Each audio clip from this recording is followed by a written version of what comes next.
നമ്മൾ ഈ breath work ചെയ്യുന്ന സമയത്ത് നടു നിവർത്തിയിരിക്കാൻ പറയും. പക്ഷെ നമ്മൾ ആ ഒരു സമയത്ത് ചിലപ്പോൾ നടു നിവർത്തിയിരിക്കും, പക്ഷെ ചെയ്തുകൊണ്ടിരിക്കുന്ന സമയത്ത് പിന്നെയും താനെ അങ്ങ് പോകാറുണ്ട്. അതെ അതെ. അപ്പൊ അതെങ്ങനെ ഒന്ന് ബാലൻസ് ആക്കും? അത് ഞാനും കാണാറുണ്ട്. നമ്മളുടെ ക്ലാസ്സിൽ നമ്മൾ പഠിപ്പിച്ചുകൊണ്ടിരിക്കുന്ന സമയത്താണെങ്കിലും അവർ കുറച്ചേരം കഴിയുമ്പോഴത്തേത് ഇങ്ങനെ പോകും.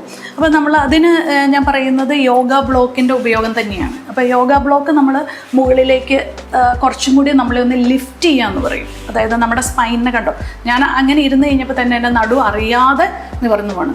പിന്നെ ഏറ്റവും രസകരമായ കാര്യം വെച്ചാൽ ഇത് നമ്മളോട് സപ്പോർട്ട് ഇല്ലാതിരിക്കാനൊന്നും ആരും പറയുന്നില്ല. ശരിക്കും പറഞ്ഞാൽ ബിഗിനിങ് ഡേയ്സിൽ നമുക്കൊരു വാൾ സപ്പോർട്ടോട് കൂടി തന്നെ ഇരിക്കാം.